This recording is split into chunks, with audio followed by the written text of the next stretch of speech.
Buenas noches, ¿se escucha bien? Sí, ¿no? Sí. Vale, pues en primer lugar, pues agradeceros la asistencia a este acto. Quiero excusar al alcalde, que le ha sido imposible asistir a la conferencia. Esta conferencia forma parte del programa Realización de Actividades Culturales que organiza la Delegación de Cultura del Ayuntamiento de Tocina y forma parte de las líneas del Plan Contigo de la Diputación de Sevilla. Desde aquí quiero agradecer la implicación y el buen hacer de María Ángeles en la organización de este amplio ciclo de actividades que sin duda pues, pone la cultura en un alto nivel en nuestro pueblo. En la conferencia de hoy intervendrán dos grandes conocidos por todo aquel que le interese la historia de Tocina y los Rosales, como son José María Carmona y Juan Carlos Jiménez Barrientos. Ambos apasionados de su trabajo, con una especial dedicación en todo lo relacionado con la historia y la arqueología en nuestro pueblo. Son innumerables las actividades y trabajos con los que han participado y han colaborado con el Ayuntamiento de Tocina, siendo la revista Tocina Estudios Locales quizás la más conocida. José María Carmona es licenciado en Historia, archivero y bibliotecario municipal en Tocina desde 1988 hasta 2003 y en Carmona desde 2003 hasta la actualidad. Ha impartido conferencias y ponencias sobre temas relacionados con la historia y es autor de varios libros y artículos.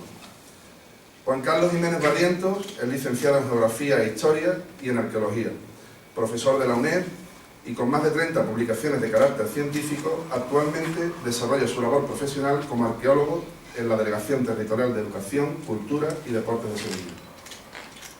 Fue asesor técnico en la Dirección General de Bienes Culturales de la Consejería de Cultura de la Junta de Andalucía y es miembro de la Comisión Nacional para el Plan de Patrimonio Industrial Español.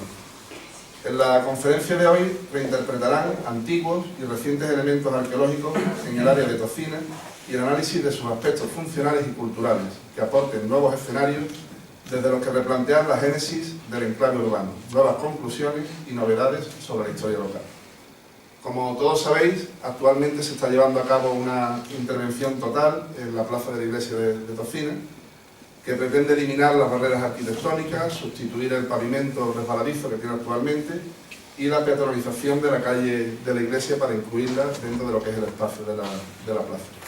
Aprovechando esta obra, se va a llevar a cabo una excavación arqueológica para intentar, junto con aquellos restos que ya se encuentran en este municipio, pues encontrar respuestas sobre nuestro pasado.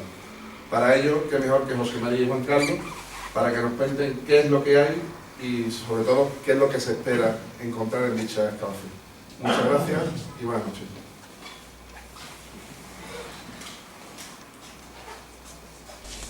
La puedo quitar, ¿verdad? No les importa.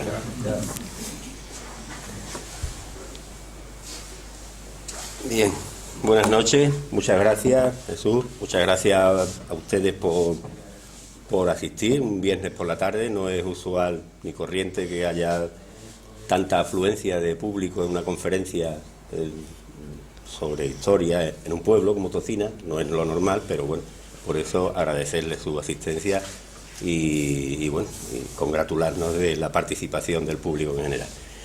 A mí me corresponde simplemente hacer una introducción acerca del contexto de esta actividad en general y en el ámbito de lo que se viene realizando durante hace ya 10 años, que es la revista de Tocina Estudios Locales. Se trata de situar la conferencia, que es sobre arqueología y prehistoria en general, en el contenido propio de esta publicación, que como ustedes saben, pues es un contenido de carácter misceláneo, quiere decir que toca muchos aspectos. Su objetivo es, bueno, pues la investigación científica. Pretende recoger no solo los trabajos de historia, sino también de cualquier tipo de materia, salvo los trabajos de las publicaciones de carácter literario. Y desde 2014, pues fecha en la que se abre una nueva etapa en la publicación de la revista, como ya veremos, pues por este objetivo, por este contenido, pues hemos subtitulado Tocina Estudios Locales, que fue el origen de la revista, como revista de investigación local, por darle un ámbito mucho más amplio y abordar temas que no sean solo la historia.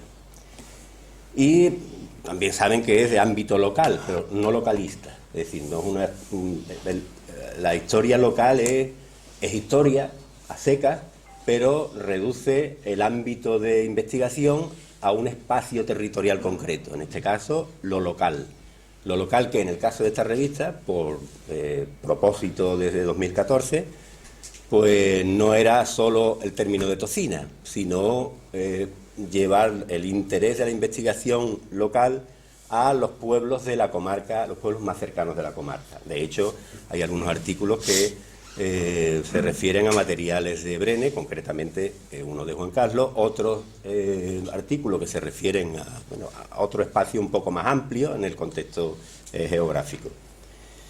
La revista Tocina Estudios Locales, como saben, se publicó por primera vez en el 85. Hasta hoy se han publicado 9 números. El primero en el 85, 5 años más tarde el número 2, y el número 10, correspondiente a 2021, está actualmente en prensa. Se está elaborando, ¿no? Los artículos faltan algunos, pero se están elaborando para simplemente imprimir, y saldrán, pues como viene siendo habitual, en los primeros meses del año. En este segundo número, de 1990,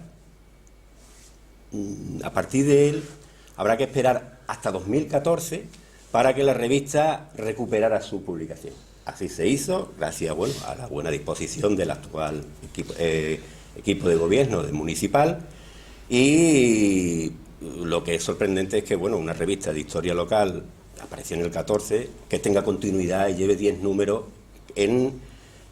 con el aspecto incluso de los contenidos que tiene esta revista, ¿no? Entre ellos, como veremos, algunos artículos dedicados a la arqueología y la prehistoria, que es lo que de esta noche se va a hablar. Han colaborado en la revista una cuarentena de autores, 38 o 39 autores, mal contados. Con el número 10, cuando se publique el número 10, que tendrá la media de las páginas de la revista, que viene teniendo la revista, unas 250, 300 páginas por número, el Tocina Estudios Locales, en menos de 10 años, habrá alcanzado, habrá superado las 3.000 páginas de texto relacionado con la historia de un municipio como Tocina. Lo digo porque hay mucha gente que dice que Tocina no tiene historia. No la tiene hasta hace 15 años o 20 años, que ha empezado a tener la historia, entendiendo la historia como lo que se escribe acerca del pasado. Pasado tiene todo el mundo, tiene los pueblos, tienen las cosas, las personas, pero historia, hasta que no se escribe sobre ese pasado, no hay. Y concretamente, pues la revista Tocina Estudios Locales ha contribuido, y volveremos al 90, que fue cuando empezaron los artículos relacionados con la materia de hoy, pues ha tenido, yo creo que, el papel fundamental en la historia de este municipio, sobre la historia del municipio. De prehistoria, de arqueología, que es de lo que se va a hablar, son 104 artículos los que reunimos hasta ahora con los 10 números, pues solo hay 8. 7 de ellos referidos a Tocina, 1 referido a Brenes, en materia de arqueología y prehistoria. Y en esta materia, hasta 1990, que se publicó el número 2 de la revista, pues en Tocina no se había realizado ninguna excavación, ni se había publicado nada acerca de la prehistoria, ni de la arqueología, ni nada relacionado. En este número, precisamente, que se dedicaba a las fuentes arqueológicas y documentales sobre Tocina, es decir, una puesta al día del material que hay que utilizar para escribir la historia. Un apartado eran las fuentes arqueológicas, y la publicación de esta revista dio lugar, paralelamente, a 2 excavaciones, por primera vez. Una en el apeadero, ahí en la estación, otra en Paco Pozo, y poco después otra que se hizo con motivo precisamente del arreglo de la plaza en el 96, sería 96, 95, 96. Además, se publicó por primera vez lo que era una carta arqueológica, es decir, que es un documento en el que se mostraba la ubicación de los materiales relacionados con la arqueología, que fue precisamente, producto de un equipo en el que formaba parte, Juan Carlos Jiménez Barriento, Carmen Franco Angulo y Nieves Chisbert. Y este trabajo, este documento que se elaboró, se trasladó al número 2 de la revista y formaba la segunda parte de la revista como artículo, ¿no? Además de esto, en relación con la arqueología, pues el ayuntamiento organizaba unos ciclos de conferencias sobre historia local. En el segundo se realizaron 8 ciclos de conferencias, cada uno relacionado con una materia concreta, en relación con la historia. El segundo trataba de los orígenes y la antigüedad. Y en las 5 conferencias que se dieron en ese ciclo, que fue en el 96, entre diciembre del 95 y enero del 96, había un artículo que eran los primeros vestigios de la ocupación humana en el término municipal, que dieron entonces pues Isabel Santana y Carmen Franco, que también había colaborado en la Carta Arqueológica. En esa conferencia se puso al día lo que se había extraído de las excavaciones de la Fuente del Mocho, en el apeadero del ferrocarril, Paco Pozo y la calle del Comendador. Había otras conferencias en ese ciclo que no vienen al caso con la materia de hoy, como eran Oducia o Tocina, que era un estudio del nombre de Tocina y a través de la toponimia, que lo dio María Loli Gordón, o una conferencia magnífica que dio el entonces desgraciadamente fallecido recientemente Rafael Valencia, Taxana, el distrito de Tocina en la Alta Edad Media. Un artículo entonces ya esclarecedor, que posteriormente, bueno, pues se ha confirmado que las opiniones de don Rafael Valencia pues estaban en la línea de lo más acertado. Y 2 artículos sobre documentación en la Edad Media. Bien, con ello, hasta 1990, nada se sabía de la prehistoria de este municipio y, por supuesto, nada se había hecho en relación con las fuentes arqueológicas. Hasta entonces no se sabía más que lo que sabía algún aficionado, coleccionista o pitero, que también los había.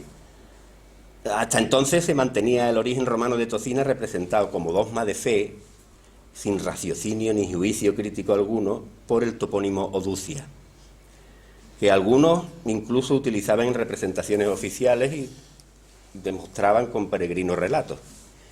Otros más valientes se atrevían a ver Tocina ocupado por pueblos iberos que fueron conquistados por los romanos y estos expulsados de Oducia por los musulmanes que fundaron Taxana. Y estos, pues ya finalmente conquistados por los cristianos de Fernando III, que les regaló a la Orden de Malta al pueblo, y con ellos casi siempre acababa la historia local. Ya no había más historia posterior, y esta era la secuencia que se entendía entonces de la historia local. Hoy, el conocimiento de la historia de este municipio en general, y hasta la Edad Media en particular, ha cambiado de forma radical gracias a las pocas pero importantes investigaciones que se han realizado con documentos, los materiales arqueológicos, materia que constituye en cierta forma, bueno, el tema central de la conferencia que a continuación nos va a dar don Juan Carlos Jiménez Barrientos. Muchas gracias. Bueno, ¿se me oye bien? Dada la experiencia anterior, que fue un poco turrante, por decirlo de alguna manera, una conferencia mía, que era producto de lo que había escrito en el segundo artículo, donde revisaba el otro artículo de la Carta Arqueológica, hoy me he prometido asustarlo con mi brevedad. Voy a ser lo más conciso posible y hacer esto breve, porque yo, que actualmente tengo experiencia docente que me imparten, sé que más de 3/4 de hora no entienden nada. Así que empiezo, sin más preámbulos. Voy a hacer una pequeña digresión mental.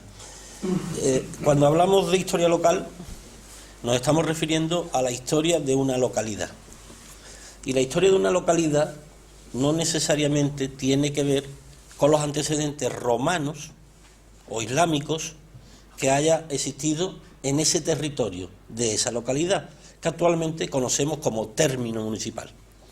El término municipal es un concepto que viene de la Revolución Francesa, de los planteamientos del liberalismo y su organización del territorio. Y entonces, pues claro, esos términos corresponden con variables históricas, geográficas, medioambientales, paisajísticas, etcétera, etcétera, en un sentido o en otro, se cortan o se amplían en un sentido o en otro. O sea que cuando hablamos de historia local, estamos hablando de cuándo aparece la localidad en la que actualmente se vive con sus nombres. Si hay antecedentes romanos o árabes en su territorio, puede suceder que sean historia local porque tengan la cuestión que tienen urbes tan importantes en la provincia de Sevilla como Écija, Carmona, Lebrija, que son ciudades superpuestas.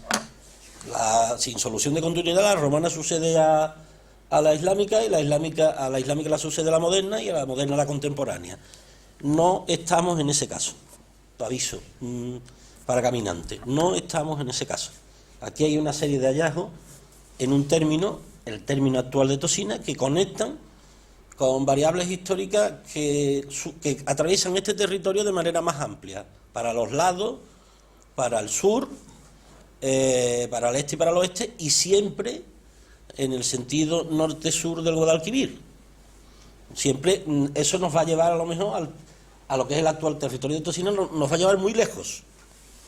Vamos a hacer una transhistoria que además a lo mejor discurre transterritorialmente, y podemos encontrarnos con cuestiones de Tosina en la propia Roma o en Maguncia, cuestiones relacionadas con la historia del término de Tosina.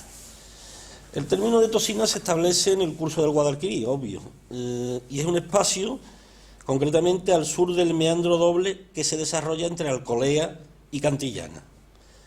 Este es un territorio, vamos a decir, mediatizado, muy influido por su proximidad. Estamos hablando del territorio, término local y sus ampliaciones. Muy influido por su proximidad al río, muy influido y determinado. Entonces, este espacio del río tuvo una ocupación antigua paleontológica, tanto en materia animal, como son los famosos descubrimientos del Equus hidruntino y el Paleodosodon antiquus, un tipo de caballito parecido a un pony, y un tipo de mamut, entre el elefante y el mamut, que no están aquí, pero que estaban cerca y que demuestran que en esta parte de la terraza del Guadalquivir, que es exactamente la terraza 15, y concretamente la zona de Tosina, es la terraza 2, el extremo de la terraza 2 dentro de la 15.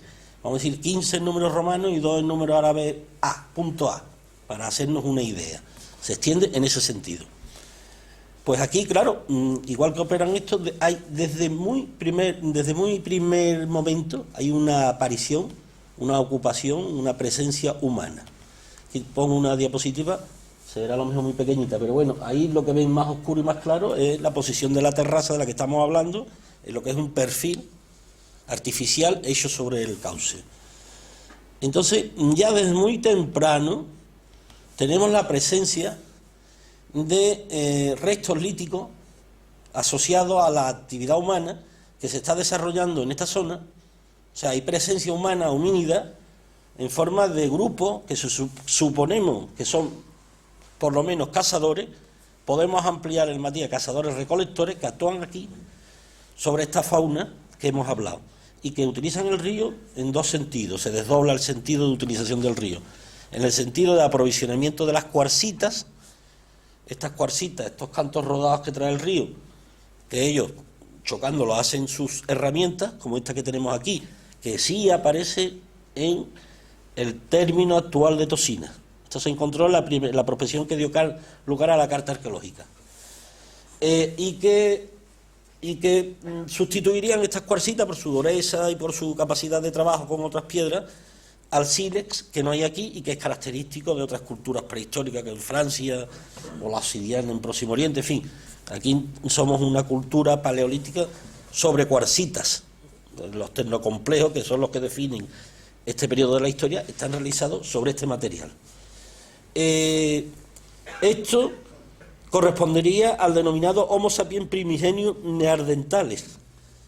O sea, su nombre y apellido sería Homo sapiens primigenius y corresponderían a los neandertales étnicamente o antropológicamente que se inscriben en la cultura del Paleolítico Medio. Esa periodización que, bueno, tiene muchos errores, muchas fallas, no errores, fallas, ha ido creciendo conforme se han ido conociendo, conforme han ido autosuministrándose de la información que aparecía en secuencias en otros lugares, y eso ha servido para hacer un modelo de aplicación en otros territorios que a lo mejor puede chirriar, pero que poco a poco se va afinando. Entonces estos neandertales, etnia neandertal, históricamente situada en el Paleolítico Medio, corresponderían a una fase escultural, a otro periodo, vamos estirando un poquito más para allá, que es el musteriense.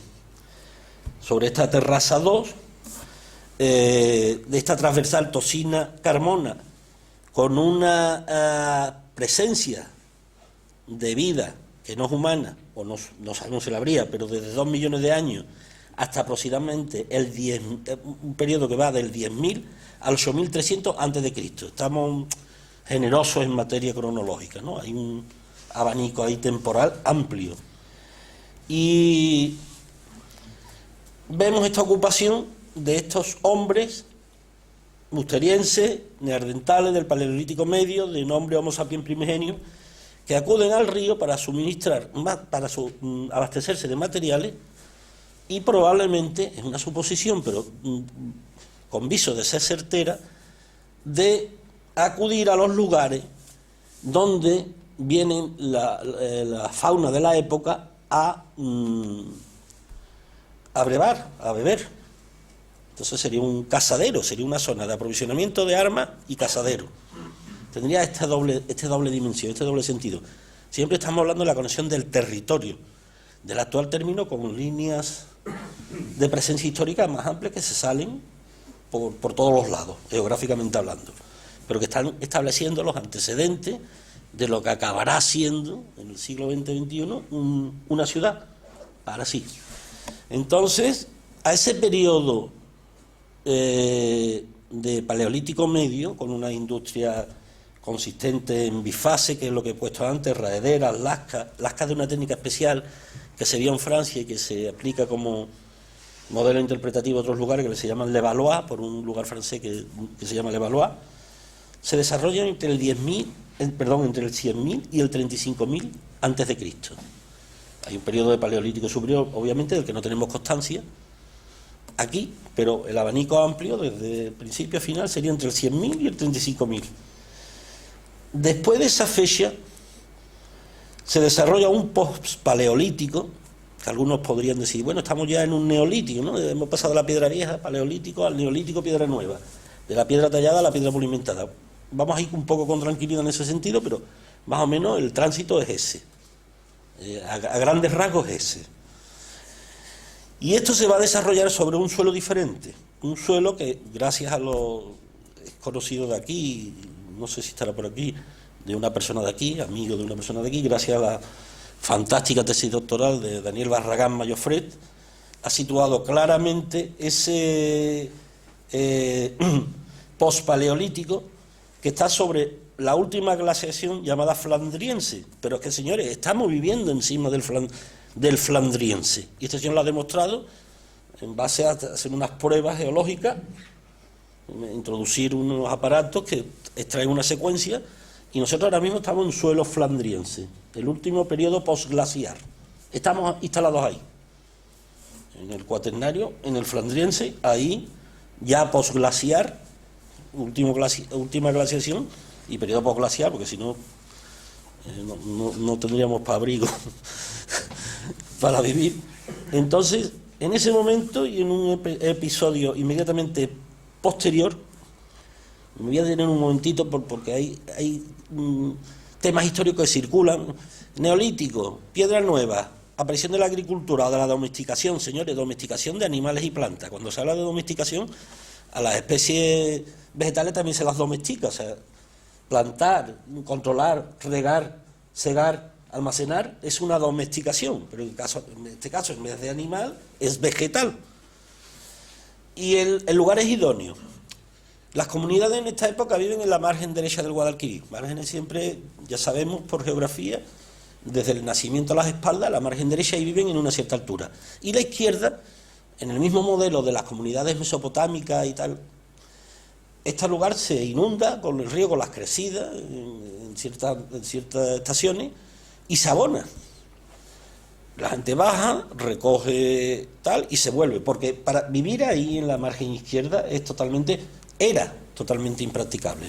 Riesgo de inundaciones, terreno pantanoso, en verano, en la época estacional de primavera-verano debía de haber una cantidad de insectos y tal cual, las epidemias debían de ser feroces. No digo que nos riamos de ahora, pero debían de ser incluso más letales, en fin. Era una zona pésima para vivir, pero óptima para trabajar y obtener las bases de estas sociedades. Decimos que esto en el Neolítico, aquí no está del todo claro. Aquí vamos a hablar de un periodo neolítico calcolítico, o sea, calcolítico ya no es piedra, ya hay instrumental de cobre. Inmediatamente se pasa al bronce. Este instrumental de cobre utilizado permanentemente no, a veces es cuestión de un ajuar de lujo, que demuestra un estatus, demuestra una posición en la escala social. Son élites, grupos religiosos o políticos, o en fin, eso siempre se está moviendo un poco. ¿Cómo son estas sociedades o cómo se organizan? Sabemos que producen, que son capaces de plantar, de coger y de almacenar. Y este almacenamiento de ese excedente, decimos excedente, no sabemos si es excedente, pero parece ser que sí, se introducen unos silos, en la foto que estáis viendo. Y esos silos, muchas veces, una vez desusados como lugares de almacenamiento de vegetales, se utilizan como lugares de enterramiento, aunque a veces su principal misión primigenia, es la de enterramiento, cuestión que no está del todo clara. Se ha llegado incluso a decir que cuando se usan en enterramiento son personas que en la sociedad están en baja escala, proscritos, condenados, gente que no merece, digamos, el camposanto que hubiera en aquellos momentos. No lo sabemos. Aquí, ya en términos de Cantillana, pero limitando con Tosina, además el descubrimiento, en aquella época era el alcalde Ángel Navia, me lo comunicó, o se lo comunicó a José María, o se me llamó a mí, fue un fin de semana, nos movimos, tal y cual, y ahí se desarrolló una excavación, que fue la que explicaron Isabel y Carmen Franco, lo que refirió antes, y salió este siglo. En definitiva, aquí ya hay, volviendo a casar el territorio con el lugar, creo, más que con el término, el territorio con el lugar, aquí ya hay presencia de comunidades calcolíticas que conocen la agricultura, que deben de conocer las ciudades, debe de haber ya asentamientos estables en forma de cabañas. No tenemos datos de carbono 14 absolutos, no tenemos cronología absoluta, no podemos decir fecha, pero esto vamos a partir mínimamente de un 2000 y pico antes de Cristo. Y además también obra de Dani Barragán, magnífico arqueólogo, magnífico investigador, dicho sea de paso. Estas personas ya están establecidas en sociedades patriarcales, si damos en esto, donde ya aparecen lo que es el espacio de coerción estatal. Ya viven bajo formas estatales, o paraestatales, o, en fin, no sabemos exactamente si estos estados, estas agrupaciones estatales o estatal, son productos de linajes, de reyes sacerdotes. Eso sigue estando un poquito, pero lo que es la forma política sí se la identifica, no puede haber esta organización. Y normalmente hay nuevas teorías que dicen que estos silos, ingleses que le llaman meet o meet points, como lugares de encuentro, una especie de ferias agrícolas territoriales donde se guarda el excedente y las distintas comunidades intercambian. Y esto sería, no sé, se me viene a la mente, son paralelos etnográficos con todo el peligro que se incurre en utilizar paralelos etnográficos, pero vamos a hablar de las caravanas, de la ruta de la seda, de lugares donde aparece la gente con sus productos. Aquí ya lo que pasa es que la infraestructura está preparada para que los distintos participantes intercambien. No sé, tú produces esto, supongo yo, tú produces aquello, yo tengo menos producción de esto, que también produzco, en fin, no sabemos. Tenemos el fósil guía son estos siglos. Bueno, pues corremos un tupido velo sobre la cuestión y Nuestro lugar enmudece. No tenemos comunidades del bronce final, también conocida, aunque ahora dice la gente que no, que sí, que tal, como tartésicas.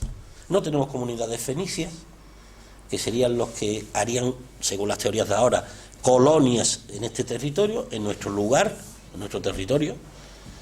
No tenemos colonias púnicas o con fuerte presencia púnica, que serían los que gestarían un poco, tirarían de la gestión de que lo son los íberos, que se organizan en ciudades-estado. No tenemos nada de eso. Nos caemos sin solución de... Ahora, con solución de continuidad, nos caemos desde la edad del cobre hasta la primera época romana, pero señores, primera época romana imperial.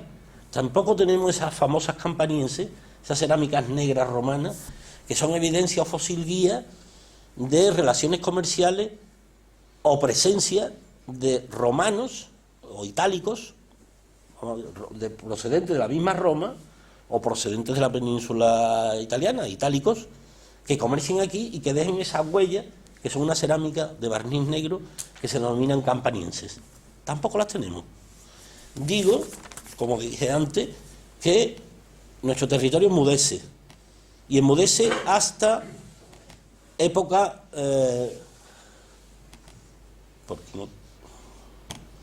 Bien. Enmudece hasta época romana imperial. Aquí tenemos la impagable obra de Tomás López, que yo no me acuerdo del nombre del cura, del clérigo. Bueno, da igual, ¿no? Alonso de Lerena. Exactamente, de Lerena. Tomás López, en un primer ya catastro, en estas formas que se hacen de pedir, de saber qué existen en los reinos, entonces la organización son reinos, manda a quien sabía que solían ser los clérigos de cada localidad, les manda un cuestionario para que lo rellenen. Y estos clérigos rellenan ese cuestionario de qué población hay, cuántas casas hay, qué caminos cruzan. O sea, aquí estamos ya hablando de términos. Aquí ya podemos hablar de términos y ya podemos hablar de historia local. O sea, podemos hablar desde antes, obviamente, pero aquí podemos hablar de muestras de la historia local, más allá de localizaciones de árabes que no aparecen por ninguna parte. Hasta el momento, bueno, aparecen muy moderadamente, ciudades que si tal, que si cual, que si apareció un señor, que si agitó tal, se convirtió en una bandera, este era emir, pasó al califa, el califa tal, cual, Tusana, Tosiria, en fin, no tenemos nada de eso. Pero este señor sí hace un cuestionario. Este señor debía de ser un adelantado en su momento, porque aparte del cuestionario es un croquis, es el plano que tenemos de los pocos que hay en España. Es de los primeros del término, porque esto ya es un término, aunque no tenga la configuración del término actual, pero esto ya es un término. Sus caminos, su proximidad al río, su croquis de la ciudad, su croquis del territorio, su croquis del paisaje, aunque aquí no veamos paisaje, y después pues, lo que ven aquí, epígrafe esto de letras, corresponde a las distintas respuestas. Siempre tenemos pendiente hacer un estudio específico de estas joyas de Llerena. Lo que sí tenemos es que en el siglo XVII Rodrigo Caro, un señor de Utrera, del pueblo de mis ancestros, que vivía en Sevilla y que era también clérigo, publicó un epígrafe romano. Estamos hablando del siglo XVII. Los curas de aquella época, los clérigos y tal cual, eran gente que sabía latín, y cuando se topaba con una inscripción en latín de este tipo que vamos a llamar epigrafía, no me voy a detener mucho más porque ya dije, no quiero aburrirlo, no sé si ya lo estoy logrando. Copió un epígrafe romano que hay estaba en una de las esquinas de la carnicería de Sevilla. Carnicería de Sevilla o son en San Bernardo, fuera de la muralla, o son por la Puerta de la Carne, en el interior. No sé exactamente dónde. Porque además el epígrafe se ha perdido. Menos mal que ha quedado el texto. Y entonces el texto es interesantísimo, porque dice Cayo Aelio, Cayo Filio, Cayo Nepoti, Quirina, Aquito, ahí copia el mal, según todos los epigrafistas que vienen después. Lintrariorum omnium patrono lintrari, no, sí está bien, literaris omnium patrono lintrari canamensis, oduquiensis y nemensis. Aquí se abre una vía interesante, pero una vía que puede llevar a equívocos. Esto se ha practicado mucho en lo que se llama la arqueología filológica, una arqueología o anticuarista, muy del 19. Encontramos piedras y tal con nombres, y ahora vamos a buscar el sitio de las ciudades que vienen esos nombres reflejados en la piedra. Eso ha llevado a aciertos y a excesos. Aquí lo importante es que un señor de la tribu Quirina, una tribu romana en origen, patrono de... a este señor, el patrono de los Lintrari, ahora vamos a ver lo que son los Lintrari, canamensis, oduquiensis y nemensis, se la dedican. Aquí hay mucho juego en este epígrafe. Vayamos por partes. Canama, Oduquia y Nemencia, o Nemense, o no se sabe qué, son ciudades romanas. Canama y Oduquia, Canama se ha intentado localizar, en Villanueva del Río y Miña, pero Canama al oído se hace más agradable en cantillana, ¿verdad? Parece más afín, por lo menos de sonido, ¿no? No sabemos. Oduquia fue una de las que ha llevado a ríos de tinta incorrectos, falsarios, Oduquia, a identificarla con Tosina. Ya la investigación actual habla de que Oduquia casi parece ser, con todo sentido, que es Lora del Río. Y, además tiene sentido porque este señor está describiendo a una profesión, son los Lintrari, que son la gente que hace navegación de sirga, sirgueros, lo que nos va a llevar a que en el río hay tráfico, y hay un tráfico importante que necesita transportar algo río adentro, y que hay tres ciudades que deben de estar no muy lejanas entre sí, a lo largo del curso del Guadalquivir, que se dedican a esta actividad. Esto es un barco, parece de sirga, no es de aquí, obviamente, es de un museo francés. Los barcos romanos, aparte del normal de transporte, estaban las lintrari, las lintres y los escafis, que son los barcos que sirven para navegar por río, ya digo, uno de ellos a la sirga, y que son los mencionados por un escritor griego que vivía con los romanos, que estuvo en España con Publio Cipriano Emiliano en la Segunda Guerra Púnica, que no llegó aquí, pero que escribió un texto importantísimo, que es la Geográfica de Estrabón, cuyo libro tercero se dedica a Hispania. Y ahí hace mención a muchos, aunque él no los haya visto, hace mención a muchos municipios. Y hace mención a las lintres y las escafes que permiten la navegación por el Guadalquivir río arriba hasta Córdoba, exclusivamente. Estas serían las naves que transportarían las ánforas, los recipientes, etcétera, etcétera, etcétera. Yo he encontrado hace algunos meses, tenía muchas ganas de traerlo aquí, ya me voy a quitar esa gana, os lo enseño, un relieve también de un museo francés.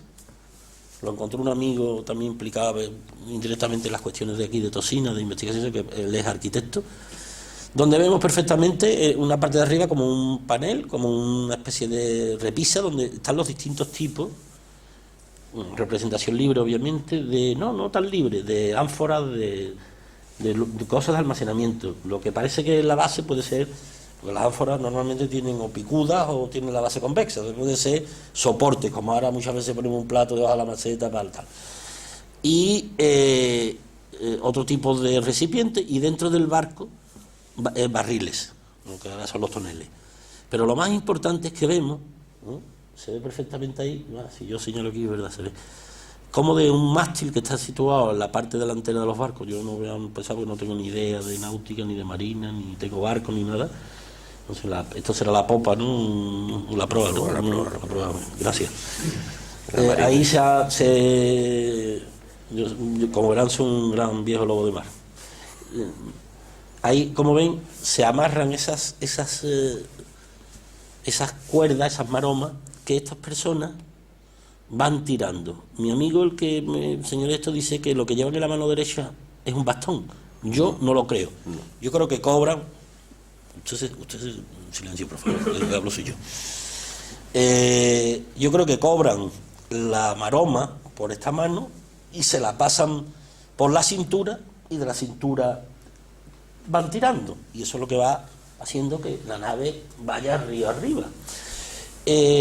La cuestión importante, aparte de esto, ya digo, es que estamos hablando de un tráfico fluvial por el Guadalquivir, etcétera, etcétera, etcétera, de una profesión, que son los lintrari, que tienen un patrono, con lo cual vemos profesiones organizadas en Roma, que después hablaremos de los colegios muy brevemente y tal. Es una formas de transporte ya organizadas. Roma es una potencia, y si llega a ser una potencia porque se organizaba, en muchos sentidos. Y esto significa, yo he visto documentación, curiosamente carolingia, los primeros números de la revista de Anales, de la famosa revista de Anales de Historia Económica y Social, donde se habla de caminos de sirga. Esos caminos de sirga estaban plantados con árboles que servían o para amarrar las maromas de la navegación asírica, o para seguir tirando, seguir tirando y fijando. Y es curioso, porque vemos que de siempre ha habido una confusión.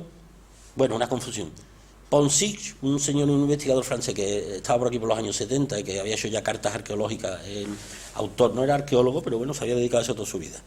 No era arqueólogo de profesión titulada, digamos, pero bueno, se había dedicado a eso, era arqueólogo. Y entonces este señor establece unas cartas arqueológicas aquí, o sea, en la moda de hacer cartas arqueológicas aquí. Él venía de investigar el garum, esa pasta romana y el aceite en el norte de África, en el protectorado francés, y por los 70 aparece aquí, y establece esa identificación de Oduquia con Tosina, a través del epígrafe del que hemos hablado, y un itinerario, un camino que va paralelo al río y que pasa por Oduquia, y que Oduquia es un punto de ese camino. Esa Oduquia del tal es un punto de ese camino. Yo creo en la actualidad que tengo datos como para... Esto fue una teoría, tuvo su plausibilidad, digamos, y yo creo que en la actualidad hay datos contrastados como para decir que aporta cierta información, pero nos desvía de no quiero decir importante, no es que este señor no fuera importante, sino que nos desvía caminos que no son los que hay que transitar para entender esto. Aquí tengo dos planos de la carta arqueológica que hicimos, que se publicó en el Tosina Estudios Locales 2. Señores, si alguna vez la ven, tiene muchos errores, obviamente, es una obra, es un pecado de juventud, digamos. Tiene muchos errores, pero bueno, sentamos ciertas bases que yo intenté corregir en este número, donde hice una revisión de la fuente, yo solo, ya no con el equipo, hice una revisión de todas aquellas fuentes de la carta arqueológica, de los datos, y cambié muchas cosas, y introduje cosas nuevas que me había ido enterando. Entonces, si ven por aquí, la profesión que nosotros hicimos delimita dos yacimientos más cercanos a la Madre Vieja, que vendría por aquí. Y después delimita una serie de yacimientos que marcan una zona más alejada de la Madre Vieja y del cauce actual, obviamente. Entonces, esto quiere decir, y ahora lo veremos, que empezamos a poder poner en orden una serie de epigrafías, de elementos epigráficos que salieron en el término de Tosino. ¿Por qué me haces esto? Hay que pulsar y darle a abrir, no, porque no se puede abrir como foto. A ver con... ¿Ve? A ver con... Encima ha abierto todas las demás. Vamos a ver si ahora va a dar la...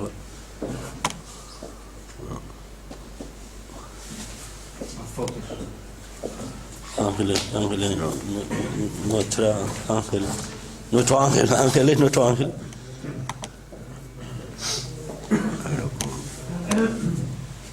¿Ve? Sí está. Pero sí que hasta esto... Vale, ahora. No te vayas, porque hay que hacerlo lo siguiente. Esto es un epígrafe que apareció en torno al primer cuarto del siglo XIX y que se depositó en el Alcázar. Es un epígrafe funerario, Dis Magnificat Sacrum en la típica fórmula funeraria, consagrado a los dioses Magni, de una persona, Cayo Fabio Corneli, que murió con 26 años. Ixitus es sectivita relevi. Aquí yace, así te sea la tierra leve, la fórmula romana del epígrafe. Lo interesante de este epígrafe es que está sobre una basa, un tema monumental, debe ser de alguien que podía costear su familia este tipo de señalamiento de su enterramiento, con esculpidos a los laterales, no me acuerdo mismo cómo se llama, el praefenium y la de esto, para hacer los rituales que se hacen periódicamente en las tumbas romanas. Y entonces encontramos bien. Esto es un epígrafe que está en el Museo Arqueológico, que siempre se ha dicho que pertenecía a no sé dónde, a Alcázar, no, un sitio por aquí, pero no a este. Y sin embargo el conde del Águila dijo que no, que pertenecía, que había estado empotrado en la ermita de la Veracruz, de Tosina. Este epígrafe es importantísimo, igual que el de los Lintraris, este es importantísimo. Aquí, esto si lo leo para ir más rápido.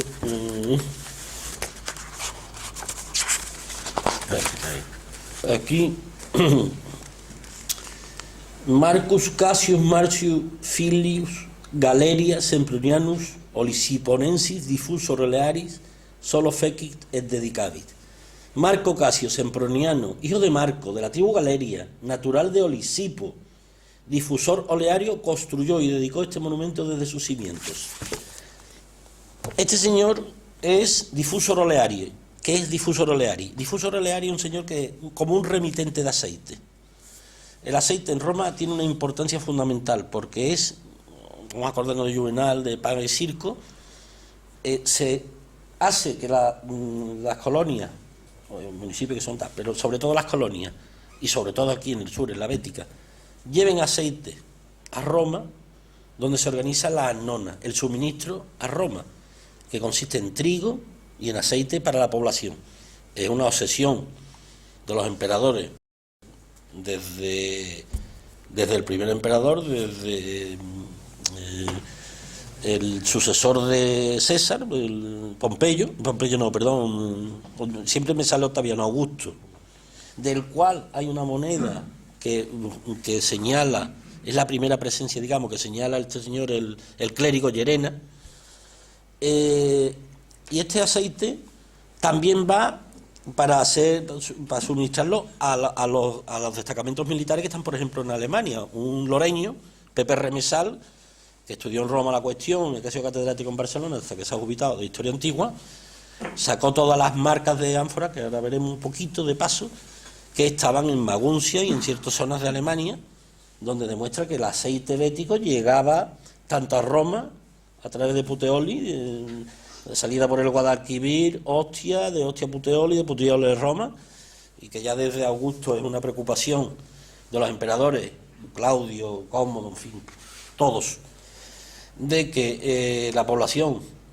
esa población de cerca de 1 millón de habitantes en un determinado momento en Roma, cerca de 1 millón de habitantes, tenga trigo y tenga aceite y evitemos las revueltas.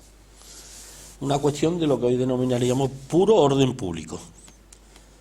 Entonces, este difusor oleari, que además él dice es de la tribu Galeria, se está enseñando su pedigrí romano auténtico y de una posición, de una familia de la tribu Galeria, del estatus romano, posiblemente familia de senadores, de grandes propietarios, etcétera, etcétera, etcétera. Lisiponensis nos está diciendo que este señor es de Lisboa.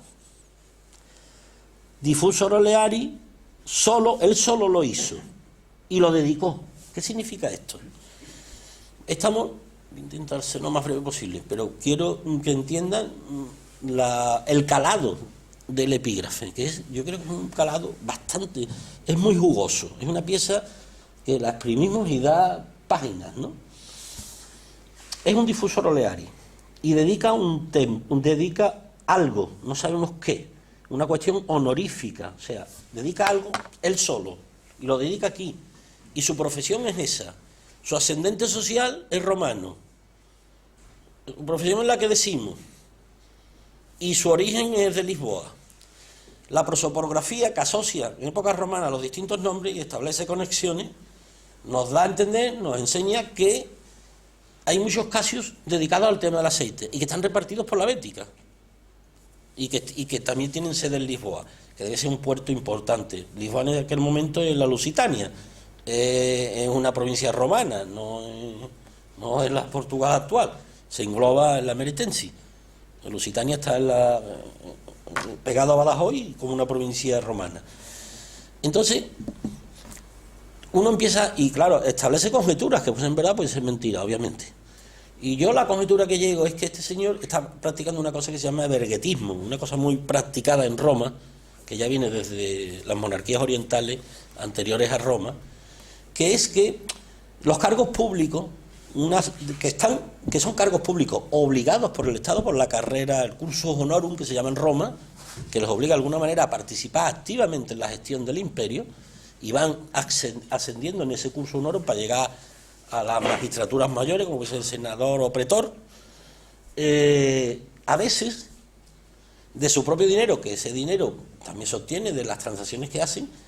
El evergetismo es que hace monumentos, hace templos de su propio bolsillo. Esa es la política evergética, o evergetismo, que dicen algunos y tal. Y entonces este señor, ¿qué hace? Yo, dándole vuelta, solamente se me ocurre una cosa. En Tosina, en el actual término de Tosina, me dijo el alcalde que estaba un poquito más afuera. En el antiguo yacimiento más próximo a la antigua Madre del Río, a la Madre Vieja, había un yacimiento que en la actualidad desgraciadamente ha sido desmontado, y era Fuente del Mocho. En Fuente del Mocho había una obra de sillares, un aparejo ciclópeo, que se llama en los libros de tipología, en los libros de arte, aparejo ciclópeo, o sea, grandes sillares. ¿Qué puede ser esto? Yo tengo casi la certeza de que se trata de un portus, un puerto, un lugar donde amarrar y embarcar y salir. Y este puerto es parecido al de Peñaflor, al de Celti, pero es parecido a uno que hay en Cantillana, que apenas aparece en la bibliografía. Yo sé que José Manuel lo conoce. O sea, hay una serie de puertos que deben responder a que después las ánforas hay un sello que pone la filigrina, los sellos de las ánforas, pone portus, port, acabado en T, y lo que está, yo creo, queriendo marcar de dónde sale este señor, este difusor oleari, preocupado por el suministro de aceite bético a Roma y a las guarniciones de Europa Central, paga de su dinero un puerto para que ese movimiento, ya dije que puede ser un templo, o puede ser una capilla en un templo, o podían ser unas termas para el asueto, o puede ser una obra pública necesaria. Un puerto es una obra pública. Estamos en una época que Roma lo que desarrolla es la romanización es una gran política de obras públicas en todo el imperio. Entonces, esa es mi hipótesis. Y lo que quiero decir más es que, aunque aquí no parece ser un sitio de producción, por lo menos hasta el momento, en el momento romano, no parece ser un sitio de producción de aceite, o por lo menos de producción a gran escala, que se envase aquí en ánforas, como pasa en el cercano Brene, donde se hacen también las ánforas, donde se echa el aceite. Pero así aquí tenemos restos de sellos, por aquí y por allá, en distintos yacimientos, y uno tan interesante como este, que se vuelve a llamar Cassius. El praenomen sigue siendo el mismo de esta familia, un nombre común, pero que curiosamente, y que después tiene un sello que es el crismón, un sello paleocristiano, que nos está diciendo, porque estas cosas hablan, esto lo llaman epigrafía menor, instrumentum domesticum, lo instrumenta doméstica. No es la gran epigrafía en piedra, pero los sellos en las ánforas se consideran también una fuente epigráfica, una fuente de conocimiento. Entonces, aquí es el crismón el que señala este asa, con lo cual nos está diciendo que en época romano tardía, estamos hablando ya de siglos finales del tercero, pero sobre todo cuarto y quinto, Se sigue produciendo aceite y ya no son grandes difusores olearios los que controlan, o posesores, o potentiores, o gente tal, sino que es la Iglesia. La Iglesia, porque el sello es un crismón, un sello es el símbolo paleocristiano por excelencia, el Cristos, el ungido con la P, etcétera, etcétera, la alfa y la omega, colgando a veces que aquí no se aprecia, yo soy el principio y el fin, etcétera, etcétera, etcétera. Entonces, había mucha demanda del aceite. mucha, ya te digo, suministrar aceite a una urbe de 1 millón de personas, imagínate, más las Traían de Grecia, ¿no? De la misma Italia. que lo traían aquí. No, o sea, aquí a Roma. También lo llevan, pero por ejemplo el griego, no voy a detener mucho aquí, es de peor calidad para ellos. Es más, y el africano también es de peor calidad. Es más, el uso del aceite en Italia se diversifica entre de esto, el alimentario, el de combustible y el de cosmética. Y el africano se usa para combustible, o sea, para quemar, para alumbrar los templos, los lugares públicos. Y sigo porque me podría detener más en esto, pero es importante seguir. Aquí lo que estamos viendo es que el traspaso del orden este que hay en época romano tardía, estamos pasando de... ¿Perdón? Que se paga. No, es que le iba a dar otra cosa. Estamos pasando de esa organización romana perfecta de alto imperio a ya un momento en que es la Iglesia la que se lleva el control de la organización del Estado romano, es la que controla, tanto es así que está controlando hasta una producción y la pone en su sello. Eso pasa en las ciudades, bueno, de eso podríamos hablar otro rato, pero no es el tema, porque tratamos de dar la visión de aquí, del lugar, como dije antes.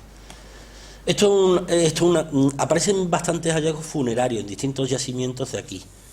Y estos hallazgos funerarios son de época tardía por los tipos, son ollas comunes, que es donde se ponen las cenizas, o son botellas, estos son claramente de enterramientos visigodos, digamos paleocristianos, pero esta presencia de esta botella parece otro carnet de identidad de los visigodos, ¿no? Que ya están, que es la continuidad de Roma aquí, ¿no?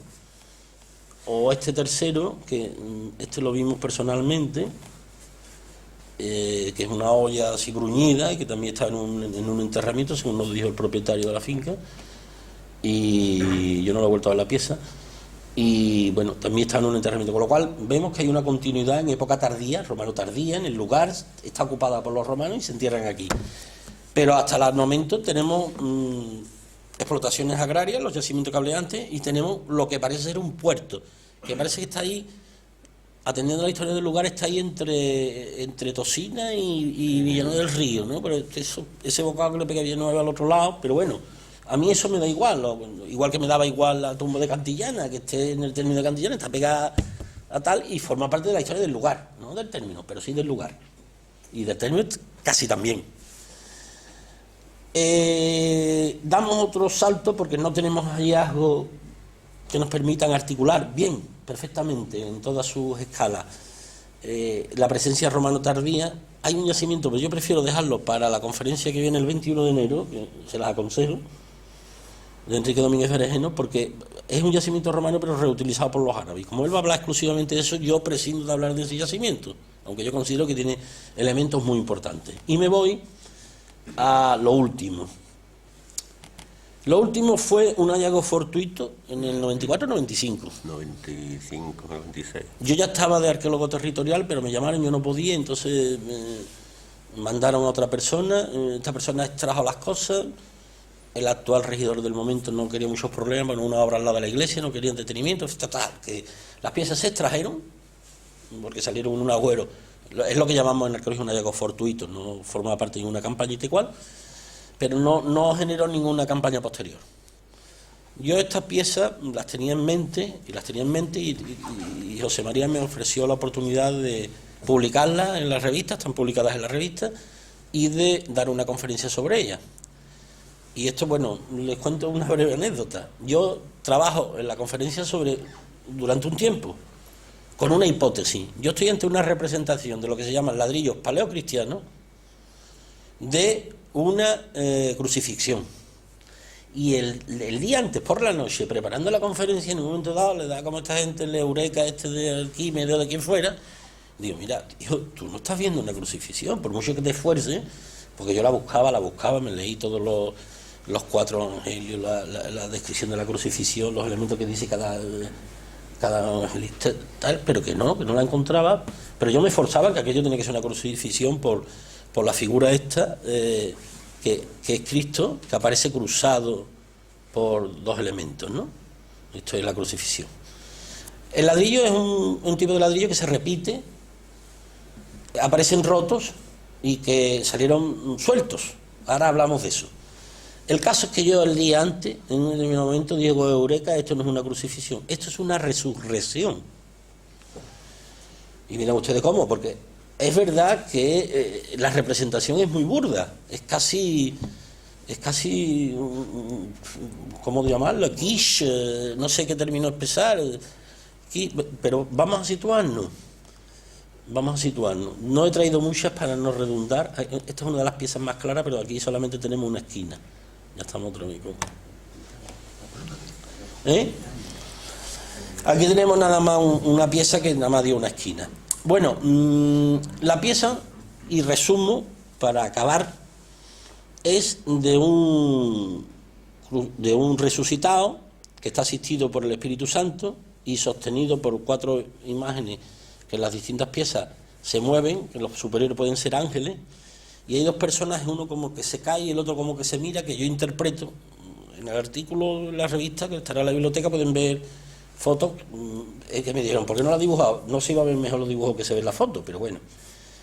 2 personajes que yo interpreto, los 2 centinelas del sepulcro, uno que está dormido y el otro que se despierta y ve esa ascensión que lo deja pues un poco en shock.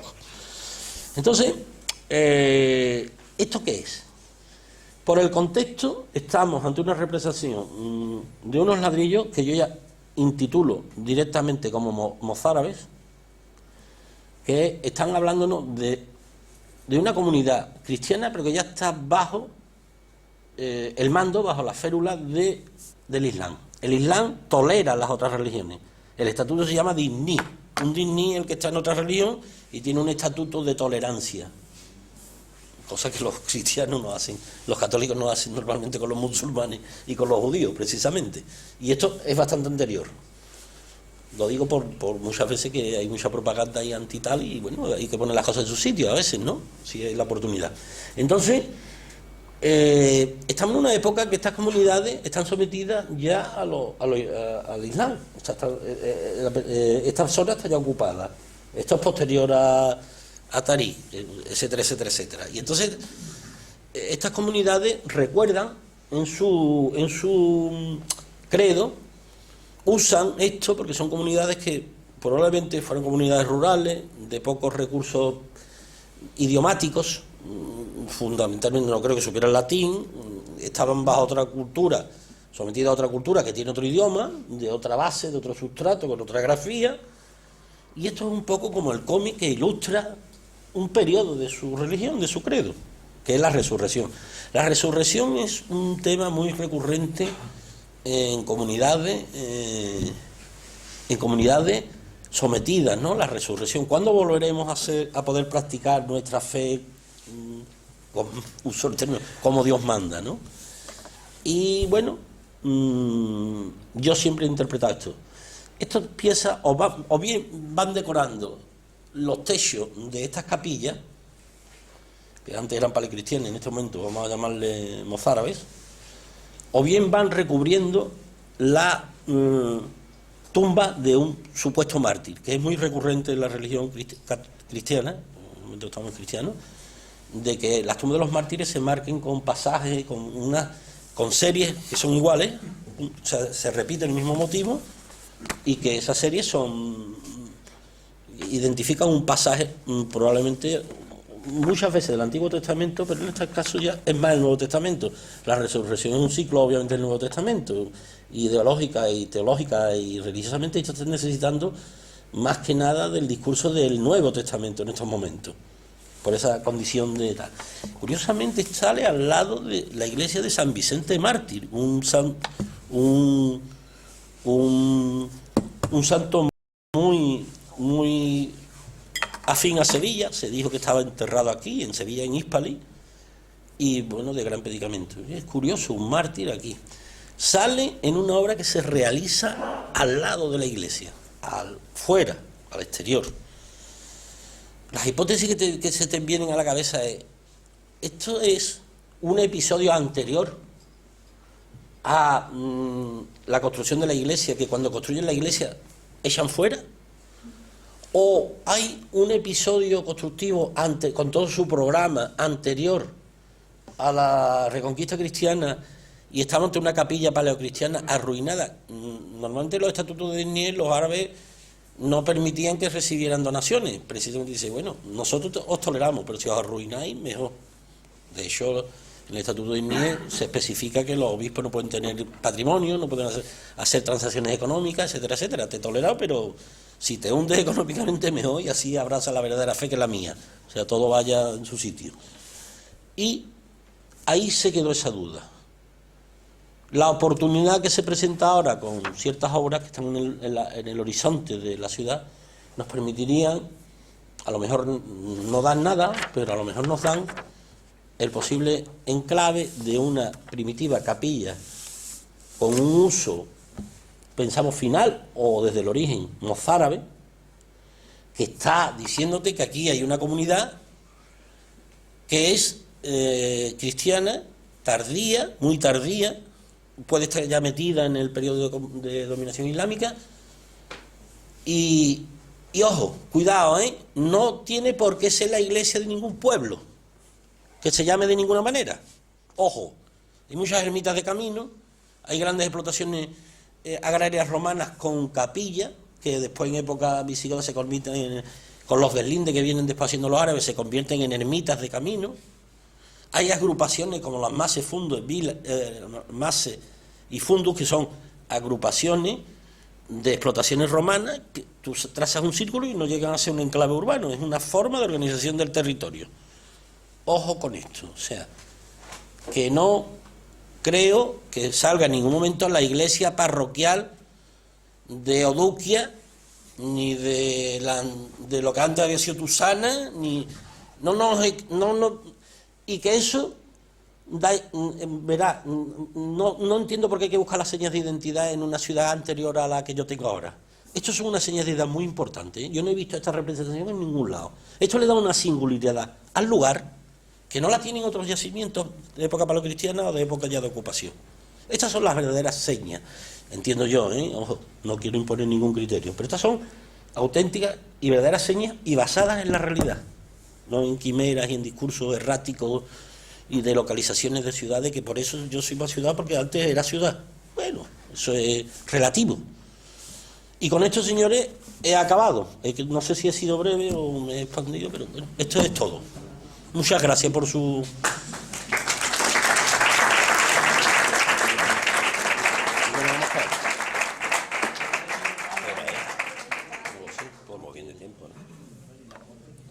Bueno, si les 10 menos parece, cuarto.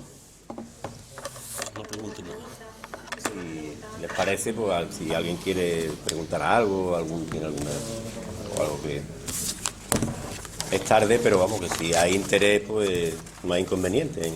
¿Trabajar contra un individuo En el silo. en el silo? Sí, sí. Ahí hay un tema que... Normalmente los enterramientos de la época suelen ser colectivos, suelen ser los famosos dólmenes, megalitos y de cual. También hay enterramientos individuales en cistas o silos. Ahora, también hay un tema que es que aquí es un territorio que está mal cruzado por el denominado bronce pleno, que ahora están saliendo argar, para el común, el argar en Andalucía Oriental y en Murcia. Ahora están saliendo datos. El argar supone el pase del enterramiento colectivo al individual, dentro de la edad del bronce. Es bronce medio, bronce pleno. Y normalmente los enterramientos suelen ser debajo de las casas.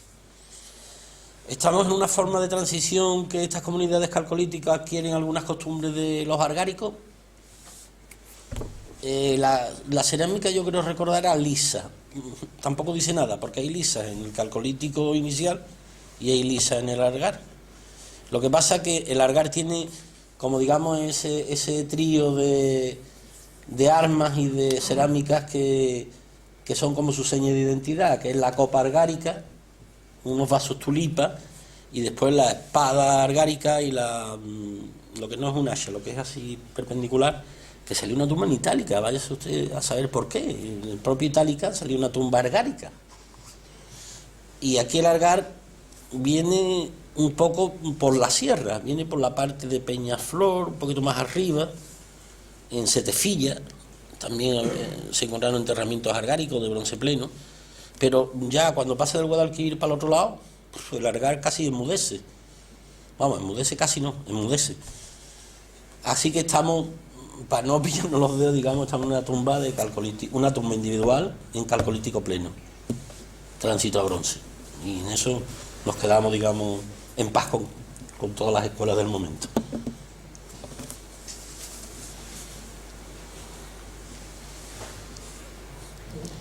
Todo el mundo tiene ganas de irse. Bueno, pues yo doy por acabado. Muchas gracias, repito.